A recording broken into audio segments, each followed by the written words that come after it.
Trading की, यानी विधायकों को खरीद कर विधानसभा में बहुमत साबित किया, जिसकी वजह से एक पीआईएल दाखिल की गई है सुप्रीम कोर्ट में, और जब तक उस पर फैसला ना आ जाए तब तक तमिलनाडु में राष्ट्रपति शासन लगाया जाए, ऐसी याचिका में मांग।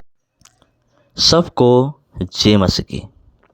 मेरे प्यारे भाइयों और बहनों, आज की वीडियो में हम क्या डिस्कस करने वाले हैं ये आप थंबनेल देखकर ही आप समझ गए होंगे आज की वीडियो में हम क्या बात करने वाले हैं। तो चलिए, आज की वीडियो में हम बात करने वाले हैं थालापति विजय उनकी सीट को लेकर, सीएम की पद को लेकर। क्या थालापति विजय अपनी पद को, आसन को वो हराएंगे या फिर वो सीएम पद में रहेंगे? क्या दिक्कत है, क्या हुआ है, सब कुछ हम बात करने वाले हैं। पहले मैं आपको एक वीडियो दिखाना चाहता हूं, एक वीडियो क्लिप। ये वीडियो क्लिप को आप देखिए, उसके बाद हम बात करते हैं। उनसे तमिलनाडु के इस राजनीतिक माहौल पर चर्चा करेंगे। पंकज जी, जो आरोप लग रहे हैं उन आरोपों में कितनी सच्चाई कितनी नहीं, लेकिन 108 सीटें लाने वाले विजय थालापति ने बहुमत साबित करने के लिए क्या कुछ जुगाड़ लगाया होगा, आपको कुछ समझ में आ रहा? देखिए, मदुरई निवासी एक एनएन रमेश हैं, उन्होंने याचिका दायर किया है।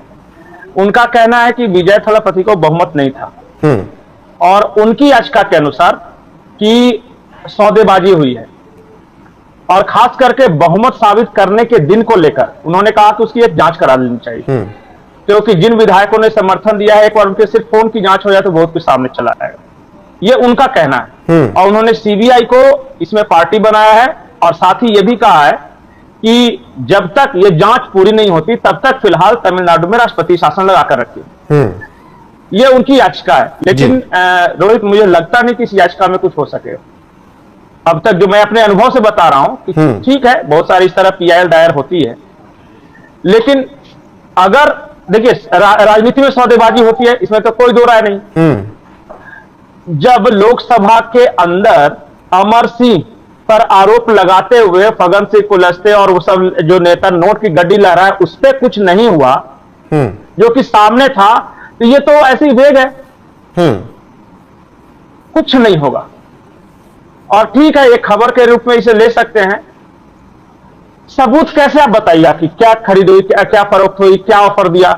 और दुनिया में किसको नहीं पता है कि ये आपस में ये लेन देन होता है? किसको नहीं पता है? सवाल ये, अब अगर जी, सवाल ये पंकज जी के 108 विजय के थे, 5 मान लीजिए आगे कांग्रेस के 113, कुल मिलाकर 118 19 हो गए, जो 4-5 पार्टियां इन्होंने मिलाई, वीसी के और तमाम।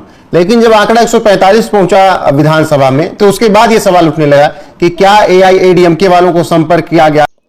तो मेरे प्यारे भाई और बहनों, आपने सब कुछ देख लिया, और वीडियो क्लिप में जो कुछ बातचीत हुई है वो सब कुछ आपने सुन लिया है। तो देखिए, अभी भी विरोधी लोगों का कोई कमी नहीं है। विरोधी लोग अभी भी ये चाहते हैं कि थालापति विजय सीएम पद से हट जाए। वो लोग ये भी चाहते हैं थालापति विजय सीएम पद से हट जाए और बीजेपी आ जाए, क्योंकि अगर थालापति विजय सीएम की पद में रहेंगे तो ये लोग कभी भी दुर्नीति नहीं कर पाएंगे। ये लोग जो शोषण करते आ रहे थे ना पिछले बहुत सालों से आज तक, ये तमिलनाडु में अब नहीं होने वाला। आपने न्यूज़ सुना होगा, एक पुलिस ऑफिसर को भी सस्पेंड कर दिया गया है, क्योंकि उन्होंने इस तरह से एक गंदी हरकत की थी। जब सीएम के पास वो खबर गया तो तुरंत वो पुलिस ऑफिसर को सस्पेंड कर दिया गया तमिलनाडु के अंदर। तो मेरा कहना का ये बात है, ये लोग दुर्नीति नहीं कर सकते जब तक थालापति विजय शासन में है, आसन में है और सिंहासन में बैठे हैं। जब तक तब तक ये विरोधी लोग दुर्नीति नहीं कर सकते। इसलिए ये लोग चाहते हैं तो किसी प्रकार की क्यों ना हो, हम सीएम थलापति विजय को आसन से हटाएंगे।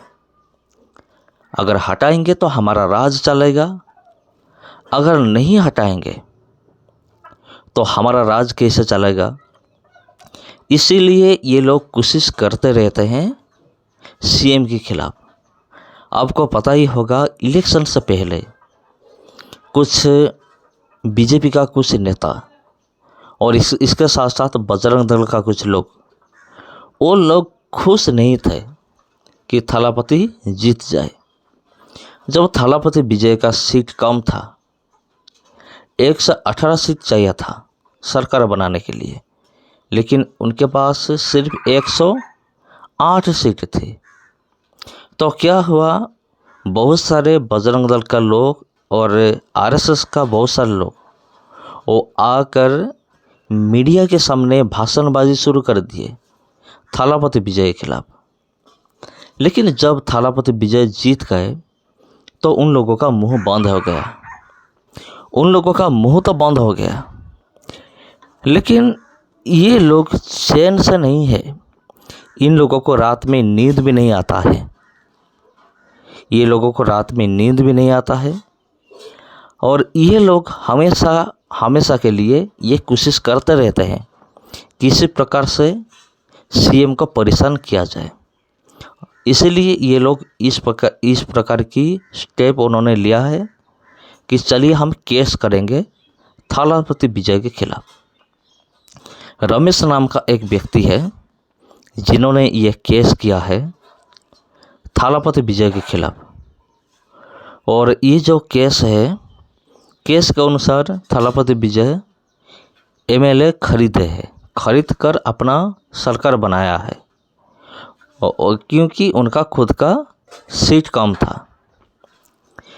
मुझे तो समझ में नहीं आता उन्होंने ये केस किस आधार पर की है, क्योंकि ये सबको पता है थलापति विजय ने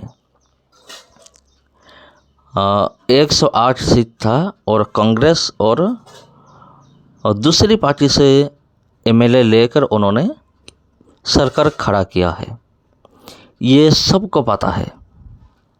फिर भी ये आदमी किस प्रकार की आधार पर ये आदमी केस किया है, ये मुझे समझ में नहीं आता। अगर आपको आता है तो कमेंट करके ज़रूर बताइए। तो मेरे प्यारे भाई और बहनों, सबको प्रभु यीशु के नाम में जय मसीह की। अगर वीडियो अच्छा लगा तो वीडियो को शेयर कीजिए, चैनल को सब्सक्राइब कीजिए। जय मसीह की।